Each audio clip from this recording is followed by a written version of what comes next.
Students, हम discuss करेंगे important news के बारे में। First news is regarding the temple construction के पर्सपेक्टिव से है।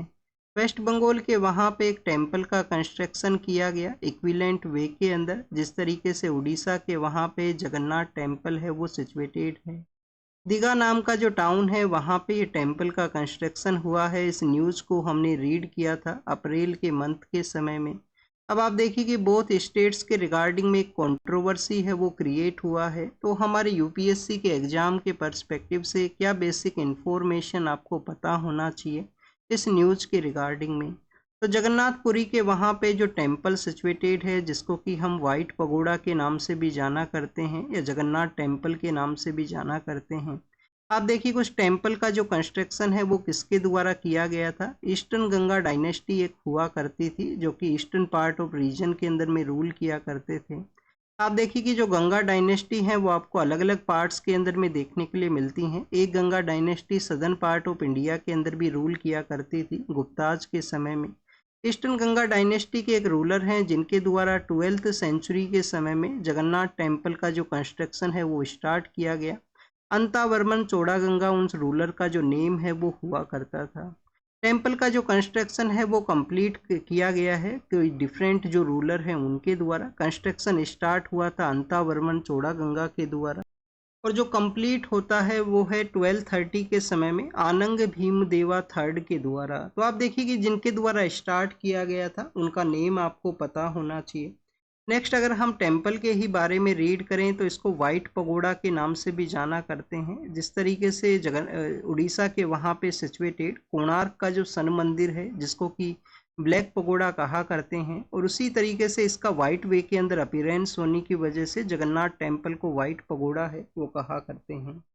भगवान जगन्नाथ को ये डेडिकेटेड है। यात्रा इसके रिगार्डिंग में निकाली जाती है। यात्रा के पर्सपेक्टिव से जो रथ हैं, जो चैरियट्स हैं, जिनका कंस्ट्रक्शन एक ट्री का जो आइडेंटिफिकेशन है उसकी बाद में उनका जो कंस्ट्रक्शन किया जाता है और उनका आपको यात्रा है वो देखने के लिए मिलता है। जगन्नाथपुरी टेम्पल के और भी काफ़ी सारे फीचर हैं। एक तो आप देखिए कि हवा का जो डायरेक्शन है, विंड का जो डायरेक्शन है, उसके अपोजिट वे के अंदर में जगन्नाथ टेम्पल का जो फ्लैग है उसका आपको डायरेक्शन देखने के लिए मिलेगा। जो लैंड का जो एरिया है उसके ऊपर में टेम्पल का जो शैडो है वो नहीं गिरता है। इस तरीके से इसको कंस्ट्रक्ट किया गया है। तो ऐसे काफ़ी सारे फीचर हैं जिसमें से आपसे कोई सवाल है वो यूपीएससी पूछ सकता है। जैसे कि आप देखिए कि विजयनगरा जो टेम्पल है, विजयनगरा जो किंगडम हुआ करता था, वहाँ का एक आर्किटेक्चर है, जो टेम्पल आर्किटेक्चर है उसका एक फीचर हुआ करता था कल्याणा मंडपम। जो कल्याणा मंडपम है इसके रिगार्डिंग में यूपीएससी ने 2018 के समय क्वेश्चन पूछा था कि कल्याणा मंडपम का जो फीचर है वो किस टेम्पल आर्किटेक्चर के अंदर में है। लास्ट ईयर होयसाल डायनेस्टी के जो टेम्पल्स हैं उनको भी यूनेस्को का लिस्ट के अंदर में शामिल किया गया था। तो उसके रिगार्डिंग में आपसे कोई सवाल पूछा जा सकता है। यहाँ पे आप देखिए कि जो टेम्पल आर्किटेक्चर के रिगार्डिंग में जो राम टेम्पल का इनोग्रेशन किया गया, प्राण प्रतिष्ठान किया गया, तो उसके भी फीचर्स के बारे में आपसे सवाल हो सकता है कि नॉर्दर्न पार्ट ऑफ इंडिया के अंदर में कौन कौन सा different school of temple architecture हुआ करती हैं। तो उसको अगर हम रीड करें तो एक तो आपको Orissa school of temple architecture देखने के लिए मिलेगा नॉर्दर्न पार्ट ऑफ इंडिया के अंदर में। फिर आप देखिए कि सेंट्रल पार्ट ऑफ इंडिया जो खजुराहो का एरिया है वहाँ पे एक स्कूल ऑफ आर्किटेक्चर है वो डेवलप होता है। और एक स्कूल ऑफ आर्किटेक्चर आपको सोलंकी स्कूल है जो कि गुजरात एंड राजस्थान के वहाँ पे उस स्कूल के इन्फ्लुएंस के जो टेम्पल्स का कंस्ट्रक्शन है वो राजस्थान गुजरात के अंदर हुआ था। तो इस तरीके से डिफरेंट स्टाइल ऑफ आर्किटेक्चर हैं। आपको राम टेम्पल के बारे में जानकारी ये होना चाहिए कि जो नगारा स्कूल ऑफ टेम्पल आर्किटेक्चर है उसके अंदर में बाउंड्री वॉल का कॉन्सेप्ट नहीं होता है। ये Dravidian style of temple architecture के अंदर में आपको देखने के लिए मिलेगा कि टेम्पल के चारों तरफ बाउंड्री वॉल है उसको प्रेजेंस किया जाए। तो यहाँ पे जो राम टेम्पल के कंस्ट्रक्शन के अंदर में बाउंड्री वॉल को बनाया गया था। ऐसे भी आपको जो काफ़ी डिटेल के अंदर में रीड करना चाहिए, कोई क्वेश्चन अगर आए तो वो आपका करेक्ट हो सके। अगर हम बात करें उड़ीसा और वेस्ट बंगाल का कंट्रोवर्सी के बारे में, तो आप देखिए कि हमारे एक स्वीट हुआ करती है जिसको कि हम रसगुल्ला के नाम से जानते हैं। तो रसगुल्ला जो है जिसके ऊपर में भी बोथ स्टेट्स का एक कंट्रोवर्सी क्रिएट हुआ था 2017 के समय में कि किस स्टेट से वो बिलोंग है वो किया करता है, किसको जीआई टैग है वो दिया जाए। नेक्स्ट, अगर हम बात करें स्टूडेंट्स हैदराबाद के बारे में है, चार मीनार वहाँ पे सिचुएटेड है। कौन सा रिवर है जो फ्लो करता है हैदराबाद के वहाँ पे, जिसके बैंक के ऊपर में हैदराबाद सिचुएटेड है। ये आपका होमवर्क है, कमेंट सेक्शन के अंदर बताना। नेक्स्ट आप देखिए कि फायरिंग का इंसिडेंट हुआ तो उसके अंदर में कुछ लोगों का डेथ हुआ है। एक फैमिली के जो 17 मेंबर्स हैं उनका डेथ हुआ है। अब ये इंसिडेंट्स क्यों हुआ करते हैं? प्रॉपर वे के अंदर में एग्जिट ना होना। हमारे जो बिल्डिंग कोड है, जो मॉडल बिल्डिंग कोड है, उसके अंदर में भी यहाँ पे फायरिंग के जो इंसिडेंट्स हैं जो समय के साथ में इंक्रीज हुए हैं, उसके रिगार्डिंग में जो मॉडल कोड है उसको एग्जिस्ट है वो किया जाए। बट काफ़ी बार आप देखिए किस तरीके से आपको जो प्रॉपर वे के अंदर में जो एग्जिट गेट्स हैं वो नहीं देखने के लिए मिलेंगे। इंस्टीट्यूशंस के अंदर भी आपको नहीं देखने के लिए मिलते हैं। काफ़ी बार नेग्लिजेंस वो किया जाता है। ऐसा ही एक फायरिंग का जो इंसिडेंट है वो बेसिकली फैक्ट्री के अंदर में आया है, सोलापुर जो कि महाराष्ट्र के अंदर में सिचुएटेड है। वहाँ पे भी कुछ लोगों का जो डेथ है वो हुआ है। नीलम कृष्ण मूर्ति हैं, संजीव कृष्ण मूर्ति हैं, दो इम्पोर्टेंट पर्सनैलिटी हैं। अपने चिल्ड्रंस के डेथ के बाद में उपहार सिनेमा के अंदर में उनके चिल्ड्रंस का डेथ होता है। उनके द्वारा काफ़ी कुछ आप देखिए कि मूवमेंट को चलाया गया है, कंटिन्यूस जुडिशियल फाइट है वो किया गया, जिससे कि एक प्रॉपर बिल्डिंग कोड है वो एग्जिस्टेंस में आ सके। हमारे इंस्टीट्यूशंस के अंदर में फायरिंग के इंसिडेंट को डील करने के रिगार्डिंग में प्रॉपर एग्जिट गेट्स हैं उनको इम्प्लीमेंट है वो किया जा सके। जीएस पेपर 4 के अंदर में आप उनका जो नेम है उसको कोट कर सकते हो, उसको यूज कर सकते हो अपने आंसर्स के अंदर में। नेक्स्ट अगर हम बात करें स्टूडेंट, सोलापुर के बारे में यहाँ पे मेंशन है, तो आपको पता होना चाहिए सोलापुर किस एरिया के अंदर में सिचुएटेड है। सोलापुर के ही नियर बाई एरिया के अंदर में with in the Solapur district के अंदर ही आप देखिए कि पंडारपुर का जो टेम्पल है वो सिचुएटेड है। पंडारपुर का जो टेम्पल है जहाँ पे वारी वरकारी का जो वहाँ पे एक यात्रा निकाली जाती है, आषाढ़ का जो मंथ हुआ करता है हमारे कैलेंडर के अकॉर्डिंग में, तो आषाढ़ मंथ के अंदर में आप देखिए कि यात्रा हुआ करती है जिसको कि वारी वरकारी का जो नाम है वो दिया जाता है। 2017 का जो प्रीलिम्स का पेपर था उसके अंदर में यूपीएससी ने क्वेश्चन पूछा था वारी वरकारी का जो प्रोसेस है उसके बारे में। इसके अलावा अगर हम बात करें स्टूडेंट्स, इंडिया और पाकिस्तान के पर्सपेक्टिव से है, पाकिस्तान के रिगार्डिंग में जो यहाँ पे पीस का जो प्रोसेस एग्जिस्टेंस में आया है उसी के बारे में हमारी डिफेंस फोर्सेज के द्वारा मेंशन किया गया है। एग्जाम के पर्पज से ज़्यादा कुछ इम्पोर्टेंट नहीं है। मैक्सिमम यहाँ पे एक और इन्फॉर्मेशन है FATF के बारे में, financial action task force. Financial action task force को किसके द्वारा क्रिएट किया गया था? G7 कंट्रीज के द्वारा। क्या इनिशियली वे के अंदर में टेरर फाइनेंसिंग को इनके द्वारा डील किया जाता है? आप देखिए मनी लॉन्ड्रिंग के रिगार्डिंग में इसको क्रिएट किया गया था, बट बाद में जो टेरर फाइनेंसिंग का जो यहाँ पे इन्वेस्टिगेशंस हैं उनको यहाँ पे डील करना, उसको टेरर फाइनेंसिंग को बाद के अंदर में इंक्लूड है वो किया गया था। G7 कंट्रीज के द्वारा इस ऑर्गेनाइजेशन को सेटअप किया गया। तो फाइनेंशियल एक्शन टास्क फोर्स के वहाँ पे इंडियन अथॉरिटीज़ के द्वारा एविडेंस है उनको प्रेजेंट किया जाएगा कि ऑपरेशन सिंदूर क्यों हमने कैरी आउट किया, क्यों किस तरीके से वहाँ पे डेट टेरर इंफ्रास्ट्रक्चर है, टेरर बेसेज है, उनका सेटअप है पाकिस्तान के अंदर में। और इसके अलावा आप देखिए कि फाइनेंशियल एक्शन टास्क फोर्स के द्वारा ऑलरेडी जो पाकिस्तान को ग्रे लिस्ट के अंदर इंक्लूड कर दिया गया था 2022 के समय में। वहाँ पे जो मनी लॉन्ड्रिंग का जो उनको डील करना है, टेरर फाइनेंसिंग का जो काउंटर इनिशिएटिव्स हैं उनको उनके द्वारा कैरी आउट करना था। एशिया पैसिफिक ग्रुप के साथ में वर्किंग प्रोसेस के बारे में भी जो फाइनेंशियल एक्शन टास्क फोर्स के द्वारा कहा गया था। एग्जाम के रिगार्डिंग में होमवर्क क्या है? G7 कंट्रीज का आपको होमवर्क है। पहले इसको G8 भी बोल दिया करते थे, फिर रसिया को आप देखिए कि क्रीमिया के अनेक्स के बाद में उसको सस्पेंड कर दिया गया। तो 7 कंट्रीज जो हैं वो आपको नाम पता जरूर से होना चाहिए, कौन कौन से 7 कंट्रीज हैं। क्या यहाँ पे वो भी कंट्री हैं? क्या यहाँ पे कोई यूनाइटेड नेशन सिक्योरिटी काउंसिल का जो परमानेंट मेंबर है वो इसका पार्ट है या नहीं है? क्योंकि आप देखिए इस तरीके से भी आपको रीड है वो करना चाहिए।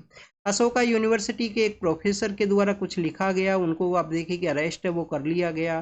तो राइटिंग प्रोसेस जो डिजिटल वे के अंदर में सोशल मीडिया के ऊपर उनके द्वारा कुछ लिखा गया था जिसके किसी पर्सन के द्वारा उनके अगेंस्ट में FIR रजिस्टर करवाया गया और उसके बाद में उनको जो अरेस्ट है वो कर लिया गया।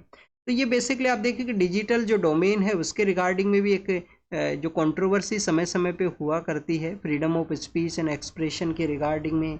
तो students, freedom of speech and expression जो आपका एक फंडामेंटल राइट है उसके भी कुछ लिमिटेशंस हैं, कुछ लिमिटेशंस हुआ करती हैं।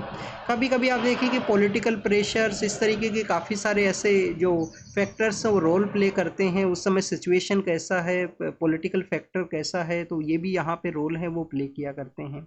श्रेया सिंगल केस आपको जरूर से पता होना चाहिए, जो कि हमारा information and technology IT act का जो सेक्शन 66A है उसके पर्सपेक्टिव से था।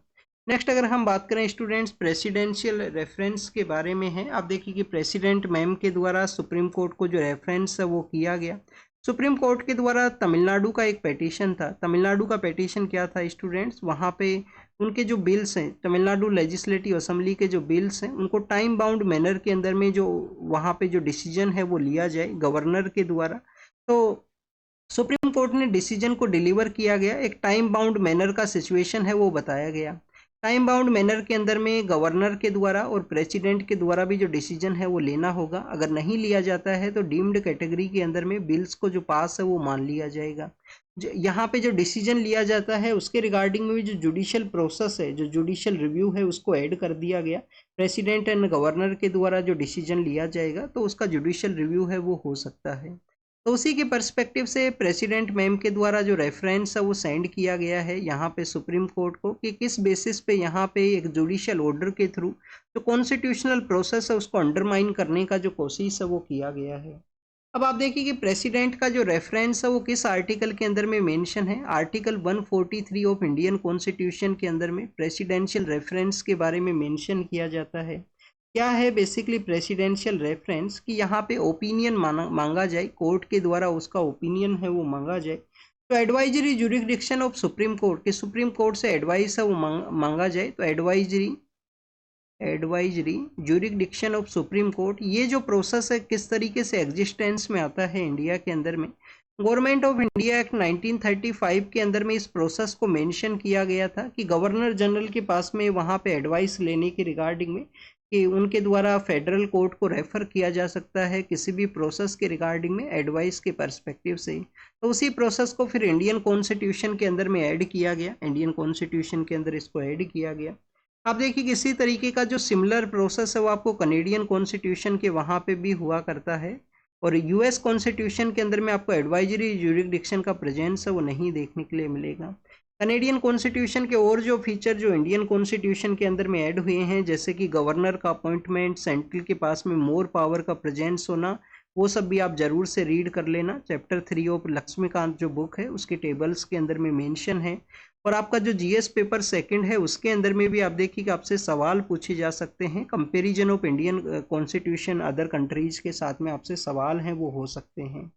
तो आर्टिकल 143 रेफरेंस के बारे में है। प्रेसिडेंट का जो रेफरेंस है वो उनका खुद का जुरिडिक्शन के ऊपर नहीं हुआ करता है, ये कम्प्लीटली जो काउंसिल ऑफ मिनिस्टर्स हैं उनके एडवाइस के ऊपर ये वर्क किया करते हैं। आर्टिकल 145 बताता है कि किस भी तरीके से जो यहाँ पे ओपिनियन मांगा गया है कोर्ट से, तो उसको डील किया जाएगा मिनिमम 5 जजेस का जो बेंच है उसके द्वारा। तो आप देखिए कि कॉन्स्टिट्यूशनल इंटरप्रिटेशन के रिगार्डिंग में जो कॉन्स्टिट्यूशनल बेंच का जो प्रोसेस है, कि आर्टिकल 143 के थ्रू कोई भी सब्जेक्ट अगर रेफर किया जाता है तो उसको आर्टिकल 145 के अंदर में मेंशन किया गया है कि मिनिमम 5 जज का जो बेंच है वो ही इस इश्यू को टैकल है वो करेगा। क्या यहाँ पे जो सुप्रीम कोर्ट का जो डिसीजन है या ओपिनियन है वो लीगली बाइंडिंग होगा? तो लीगली बाइंडिंग नहीं है। जो भी ओपिनियन उनके द्वारा दिया जाएगा लीगली बाइंडिंग है वो नहीं है। सेकंड, आप देखिए कि यहाँ पे अभी तक कितनी बार प्रेसिडेंट के द्वारा रेफरेंस है वो किया गया है, 15 टाइम्स किया गया है। ओनली 1 टाइम है जब सुप्रीम कोर्ट के द्वारा अपना जो ओपिनियन है उसको डिलीवर किया गया है। नेक्स्ट अगर हम बात करें स्टूडेंट्स, यहाँ पे आप देखिए कि ज्यूरिडिक्शन प्रोसेस के ही बारे में था जो प्रेजेंट इश्यू को यहाँ पे डिस्कस है वो किया है। नेक्स्ट आप देखिए कि नेक्स्ट न्यू कैलेडोनिया नाम का जो कंट्री है जो कि फ्रेंच के कंट्रोल के अंदर में है, जो कहाँ पे सिचुएटेड है, कोराल सी का जो एरिया है। सपोज कीजिए स्टूडेंट्स कि ये ऑस्ट्रेलिया है, सपोज कीजिए ऑस्ट्रेलिया नाम का जो हमारा जो एरिया है वो सिचुएटेड है। यहाँ पे काफ़ी सारे जो स्मॉल कंट्रीज हैं वो सिचुएटेड हैं। स्मॉल कंट्रीज कौन से हैं? सोलेमन आइलैंड है, जिसका कि यूएस एंड चाइना का एक कंट्रोवर्सी हुआ करता है। तो सोलेमन आइलैंड यहाँ पे सिचुएटेड है। सोलेमन आइलैंड के आप देखिए कि ईस्टर्न पार्ट के अंदर में या साउथ ईस्टर्न पार्ट के अंदर में आपको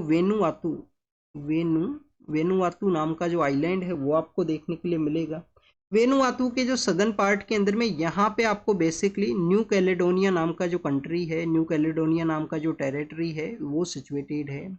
न्यू कैलेडोनिया के भी सदर्न पार्ट के अंदर में आप देखिए कि नॉरफोल्क नाम का एक एरिया है, नॉरफोल्क नाम का एक एरिया है। और यहाँ पे कौन सा सी है स्टूडेंट्स? यहाँ पे है कोराल सी, यहाँ पे है कोराल सी है। यहाँ पे न्यूजीलैंड सिचुएटेड है। यहाँ पे जो सी है वो तस्मान सी है, तस्मान सी यहाँ पे सिचुएटेड है, कोराल सी यहाँ पे सिचुएटेड है। यहाँ पे भी एक आइलैंड है, पपुआ गिनी नाम से जो आइलैंड है।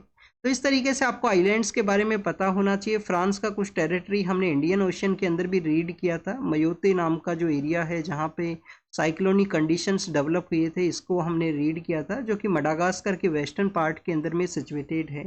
मयोते है, और भी कुछ एरियाज हैं जो आपको पता होने चाहिए। क्या सेसेल्स यहाँ पे डेट फ्रांस के कंट्रोल के अंदर में है? सेसेल्स का जो एरिया है ये आपको यहाँ पे जो पता है वो होना चाहिए। इसरो के द्वारा जो अर्थ ऑब्जर्विंग सैटेलाइट को लॉन्च किया जाना था, उसका टेक्निक ग्लिच का जो सिचुएशन हुआ है, उसको लॉन्च है वो नहीं किया गया, ऑर्बिट के अंदर उसको प्लेस है वो नहीं किया गया। तो अर्थ ऑब्जर्विंग सैटेलाइट है उसको लॉन्च किया जाता है जिससे कि हमारा सर्विलेंस का जो सिस्टम है नेशनल सिक्योरिटी के अंदर में वो यहाँ पे इम्प्रूव होता। तो उसी के बारे में मेंशन किया गया। टेक्निकल इशू है जो PSLV नाम का जो हमारे यहाँ पे लॉन्चिंग जो पैड जो हुआ करता है, जो व्हीकल हुआ करता है जिसके थ्रू इनको सेंड किया जाता है एक ऑर्बिट के अंदर में। तो 4 स्टेज का बेसिकली आप देखिए कि 4 स्टेज का ये हुआ करता है, जिसके 3rd स्टेज के अंदर में या 4th स्टेज लास्ट एरिया के अंदर में कुछ प्रॉब्लम हुआ है जिसके थ्रू ये टेक्निक ग्लिच हुआ, इसको जो प्लेस है वो नहीं किया गया। इसके रिगार्डिंग में एक एडिटोरियल है वो भी पब्लिश है कि समय के साथ में इसरो के द्वारा काफ़ी एफिशिएंट वे के अंदर में जो यहाँ पे सैटेलाइट्स हैं उनको लॉन्च किया गया है। एफिशिएंसी इसरो का काफ़ी ज़्यादा है, पर पिछले कुछ समय से 2 टेक्निकल ग्लिच हैं वो आए हैं। अभी रिसेंटली जो 100 सैटेलाइट को लॉन्च किया गया था उसका भी टेक्निक ग्लिच का सिचुएशन हुआ, और प्रेजेंट समय के अंदर भी। तो समय के साथ में जो डाटाज हैं उसको भी प्रॉपर मॉनिटर है वो किया जाना चाहिए। हमारे जो चीफ जस्टिस ऑफ इंडिया है वो आप देखिए कि महाराष्ट्र का विजिट के लिए गए थे। वहाँ पे उनके द्वारा स्टेटमेंट के अंदर में बताया गया है कि हमारा जो डेमोक्रेटिक इंस्टीट्यूशंस के जो 3 ऑर्गन हुआ करते हैं, जो हमारा एग्जीक्यूटिव है, लेजिस्लेचर है और जुडिशरी है, किसी भी एक वन ऑर्गन के पास में अल्टीमेट अथॉरिटी है, अल्टीमेट पावर है वो नहीं है। कोई भी किसका सुप्रीम नहीं है, कोई भी किसी के तरीके से यहाँ पे जो डिफरेंट सिचुएशन है उसको नहीं क्रिएट कर सकता। कॉन्स्टिट्यूशन है वो सुप्रीम है। तो डेमोक्रेटिक इंस्टीट्यूशन है इंडिया, और आप देखिए कि यहाँ पे जो कॉन्स्टिट्यूशन है उसका सुप्रीमेसी आपको देखने के लिए मिलेगा। किसी भी ऑर्गन का जो सुप्रीमेसी है वो नहीं है, जो गवर्नमेंट के ऑर्गन्स हैं यहाँ पे। नेक्स्ट आप देखिए कि हमारे यहाँ पे जो इलेक्ट्रॉनिक कंपोनेंट्स हैं उसके कंस्ट्रक्शन के रिगार्डिंग में, उसके मैन्युफैक्चरिंग के रिगार्डिंग में गवर्नमेंट के द्वारा एक स्कीम लाई गई है, electronic component manufacturing scheme. Electronic component manufacturing scheme है जिसके अंदर में काफ़ी सारे लोगों के द्वारा अप्लाई किया गया है। जो माइक्रो एंड मीडियम इंडस्ट्रीज हैं जिसके अंदर में मेजरली आप देखें कि यहाँ पे प्रोडक्शन के बूस्ट के रिगार्डिंग में स्कीम है उसको लाया गया है। कोर्ट के द्वारा, सुप्रीम कोर्ट के द्वारा स्टेट्स को डायरेक्शन दिया गया कि अगर आपके वहाँ पे फॉरेस्ट लैंड है, आपके वहाँ पे कोई फॉरेस्ट लैंड है और उसको आपने अगर डाइवर्ट किया है प्राइवेट अथॉरिटीज़ को, प्राइवेट लोगों को, तो उसको वापस से अपने जुरिडिक्शन के अंदर में आपको कैरी आउट करना है। और 1 ईयर का टाइम पीरियड यहाँ पे दिया गया है जिसके अंदर में कम्प्लीटली जो रिजर्व फॉरेस्ट है उनको रिक्लेम करना है, रीस्टोर है वो करना है। ये पॉलिटिकल स्टेटमेंट है, एग्जाम के पर्पज से नहीं इम्पोर्टेंट है। एक दूसरा जो पॉलिटिकल पार्टीज हैं एक दूसरे के अगेंस्ट में एलिगेशंस लगाया करते हैं। और स्टूडेंट्स, हमारा जो साइंस म्यूजियम का जो मूवमेंट है, साइंस म्यूजियम का आप देखिए कि इम्पोर्टेंस क्या है। वैसे तो फर्स्ट ऑफ ऑल आपको ये पता होना चाहिए, हमारे जो चिल्ड्रंस है, स्कूल गोइंग चिल्ड्रंस, उनका जो जब भी वो म्यूजियम के अंदर विजिट करे तो उनका जो साइंस के अंदर में जो इंटरेस्ट है वो डेवलप हो सके। डॉक्यूमेंटेशन भी एक रीजन है। आप देखिए कि हमारे यहाँ पे स्टोरी टेलिंग का कॉन्सेप्ट हुआ करता था कि जो दादी और नानी हैं वो स्टोरी सुनाया करते थे किसी भी चिल्ड्रन को उसके अपब्रिंगिंग सिचुएशन के अंदर में, उसके चाइल्डहुड के दौरान में। बट समय के साथ में जो स्टोरी टेलिंग का जो कॉन्सेप्ट है वो आपको यहाँ पे डिक्लाइन देखने के लिए मिलता है। मोबाइल फ़ोन को आप देखिए कि यूज है वो इंक्रीज हुआ है चिल्ड्रंस के अंदर में। तो ऐसा एक क्वेश्चन है जो कि GS पेपर 1 के अंदर में पूछ लिया गया था, UPSC ने मेंस के अंदर में। क्या यहाँ पे मोबाइल सिस्टम के द्वारा चिल्ड्रंस का जो अपब्रिंगिंग है उसको रिप्लेस कर दिया गया है? क्या साइकोलॉजिकल एंड सोशल जिस तरीके से जो उनका समझ होना चाहिए उसको इम्पैक्ट करता है मोबाइल का टू मच यूज? तो ऐसे आपसे क्वेश्चन पूछ लिए जाएंगे। तो आप देखिए कि हमारा जो साइंस है उसके डॉक्यूमेंटेशन के रिगार्डिंग में जो समय के साथ में जो रिसर्च हुई है उसके रिगार्डिंग में म्यूजियम सिस्टम है वो होना इम्पोर्टेंट है। तो हमारे जो एक इम्पोर्टेंट पर्सनैलिटी हैं जिनका अभी डेथ हुआ है, जिनके द्वारा साइंस के जो म्यूजियम्स हैं वो सेटअप करवाए गए थे कंट्री के अंदर में। कौन सा मिनिस्ट्री के अंडर में आएंगे ये जो म्यूजियम्स हैं, कि मिनिस्ट्री ऑफ साइंस के अंडर में आएंगे? नहीं स्टूडेंट्स, म्यूजियम प्रोसेस है जो डॉक्यूमेंटेशन डेकोरेशन उसका पार्ट है, तो मिनिस्ट्री ऑफ कल्चर के अंदर में ये हुआ करते हैं। ऑपरेशन सिंदूर के रिगार्डिंग में कुछ यहाँ पे जो क्वेश्चंस हैं उसको रेज किया गया है। उन्होंने कहा गया कि इंडियन अथॉरिटीज़ के द्वारा टेरर अटैक जो हुआ, टेरर अटैक के अगेंस्ट में रिटेलिएट करते हुए टेररिस्ट ऑर्गेनाइजेशन के जो बेसेज हैं उनको डिस्ट्रॉय किया गया। बट क्वेश्चंस यहाँ पे रेज होते हैं कि जिनके द्वारा बेसिकली जो यहाँ पे अटैक को कैरी आउट किया गया, जो टेररिस्ट पर्सन हैं उनको एलिमिनेट करने का ज़रूरत है। अभी तक हमारी सिक्योरिटी फोर्सेज के द्वारा ओवरग्राउंड जो वर्कर्स हैं, जो उनके सिंपेथाइजर्स हैं, उनको कुछ लोगों को एलिमिनेट है वो भी किया है। और टेरर के जो बेसेज हैं वहाँ पे आप देखिए कि सिक्योरिटी एजेंसीज के द्वारा पाकिस्तान के अंदर ऑपरेशन सिंदूर के थ्रू एक्टिविटीज़ को कैरी आउट किया गया था। बट यहाँ पे बताया गया है कि जो न्यू नॉर्मल यहाँ पे सेटअप हुआ है कि जब भी कोई टेरर अटैक रहेगा उसके अगेंस्ट में इंडिया रिटेलिएट है वो करेगा। किसी भी तरीके से जो टेररिज्म है उसको एक्सेप्ट है वो नहीं किया जाएगा हमारी कंट्री के द्वारा। तो यहाँ पे इन्वेस्टिगेशन एजेंसी NIA के बारे में क्वेश्चन पूछा गया है, डाउटफुल डेटरेंस के बारे में, किस तरीके से इन्वेस्टिगेशन का ज़रूरत है उन सभी के पर्सपेक्टिव से। नेक्स्ट आप देखिए कि कास्ट सेंसस आपको काफ़ी बार देखने के लिए मिलता है। पॉलिटिकल पार्टीज़ के द्वारा डिमांड किया जाता है कि कास्ट सेंसस अगर एग्जिस्टेंस में आएगा तो यहाँ पे सोशल जस्टिस है, जिनको प्रॉपर रिप्रेजेंटेशन नहीं मिला है उनको मिलेगा। बट ये आप देखिए कि कम्प्लीटली सॉल्यूशन नहीं है, कास्ट सेंसस कोई कंप्लीट सॉल्यूशन नहीं है कि सोशल जस्टिस इम्प्रूव रहेगा सोसाइटी के अंदर में। वो जो कम्युनिटीज़ हैं जिनके मोर नंबर्स हैं या जिनका रिप्रेजेंटेशन कम है, जिनको कि मोर रिप्रेजेंटेशन है वो मिलेगा। कम्प्लीटली जो यहाँ पे अगर किसी भी हमको सोशियो इकोनॉमिक कंडीशन को अगर चेंज करना है सोसाइटी के रिगार्डिंग में, तो पॉलिटिकल विल है उसका रिक्वायरमेंट है। पॉलिटिकल विल है वो होना चाहिए हमारे पॉलिटिकल लीडर्स के अंदर में, जिससे कि वो चेंज को यहाँ पे कैरी आउट कर सकें। समय के साथ में ज़रूरत है रिजर्वेशन पॉलिसी जिसके अंदर भी चेंजेज हों, क्योंकि आप देखिए कि कुछ ऐसी कम्युनिटीज़ भी हैं जिन्होंने बेनिफिट को काफ़ी अच्छे से रिसीव किया है। तो हर एक कैटेगरी के अंदर में कैटेगराइजेशन हो, जिससे ऐसे लोग जिनको रिप्रेजेंटेशन नहीं मिला है तो समय के साथ में एवरी 10 ईयर या 20 ईयर का एक यहाँ पे टाइम पीरियड लगाया जाए, जिसके बेसिस पे उसका प्रॉपर वे के अंदर में एक इंडिपेंडेंट बॉडी के द्वारा उसका जो एनालिसिस है वो किया जाएगा। नेक्स्ट अगर हम बात करें स्टूडेंट्स, ईरान और अजरबैजान का जो मिलिट्री ड्रिल है उसको कैरी आउट किया जाएगा। अभी आप देखिए कि अजरबैजान के और इंडिया के जो रिलेशंस है उसके अंदर भी लिटिल बिट आपको कंसर्न्स देखने के लिए मिलता है, जिस तरीके से उनके द्वारा अजरबैजान और तुर्की के द्वारा पाकिस्तान को सपोर्ट किया गया। नेक्स्ट अगर हम बात करें इलेक्शन प्रोसेस के बारे में है, रोमानिया के इलेक्शन प्रोसेस के बारे में कहा गया। रोमानिया कहाँ पे सिचुएटेड है? सपोज कीजिए यूक्रेन है, यूक्रेन का जो ईस्टर्न पार्ट है, ईस्टर्न पार्ट के अंदर में यहाँ पे आपको रोमानिया देखने के लिए मिलेगा। यहाँ पे एक टिनी लैंडलॉक कंट्री है जिसको कि हम मोल्दोवा के नाम से जाना करते हैं, मोल्दोवा नाम का कंट्री है, और ब्लैक सी के साथ अपना एरिया शेयर करता है रोमानिया। रोमानिया का लोकेशन आप एक बार देख लेना। फिर पोलैंड के बारे में है, पोलैंड भी आप देखिए कि यहाँ पे जो वेस्टर्न पार्ट ऑफ यूक्रेन है, यहाँ पे आपको पोलैंड का जो प्रेजेंस है वहाँ पे भी इलेक्शन प्रोसेस है। रोमानिया के अंदर भी इलेक्शन प्रोसेस है। और पोर्तुगीज जो है, जो पुर्तगाल है, वहाँ पे भी इलेक्शन प्रोसेस है। पोर्तुगीज कहाँ पे हैं? ये आप देखिए कि नॉर्दर्न पार्ट ऑफ अफ्रीका है, ये मेडिटेरियन सी का एक्सटेंशन है। यहाँ पे जो आइबेरियन पेनिनसुला है, ईस्टर्न पार्ट के अंदर में स्पेन है, वेस्टर्न पार्ट के अंदर में पोर्तुगीज हैं। और आइबेरियन पेनिनसुला जो पुर्तगाली जो लोग इंडिया के लिए आते हैं, तो आप देखिए कि टोमेटो है, जो पोटैटो है, वो लेके आते हैं अपने साथ में, और इंडिया के अंदर में फिर उनका कॉमनली जो यूज है वो इंक्रीज होता है। हमारे यहाँ पे जो टोमेटोज हैं, जो पोटैटोज हैं, वो नहीं हुआ करते थे उससे पहले। ऐसा यूपीएस से क्वेश्चन भी पूछा था रिसेंटली कि कौन सा ऐसा जो प्लांट का स्पीशीज़ है या एनिमल स्पीशीज़ हैं जो नेटिव नहीं है इंडिया से रिलेटेड। फिर आप देखिए कि गाजा के बारे में है, 100 के आसपास लोगों का डेथ हुआ है। और इसके अलावा स्टूडेंट्स यहाँ पे मेंशन किया गया यूरोपियन यूनियन और यूनाइटेड किंगडम है उसके रिगार्डिंग में वहाँ पे रीसेट ऑफ समिट का पर्सपेक्टिव से जो डिस्कशन है वो किया गया। एक के वहाँ पे आप देखिए कि पीस जो प्लेस है वो सिचुएटेड है। पीस प्लेस के अंदर में इंटरनेशनल क्रिमिनल कोर्ट का जो हेडक्वार्टर है वो भी सिचुएटेड है, जिसको कि 2002 के समय एग्जिस्टेंस में लाया गया। इंडिया इसका पार्ट नहीं है।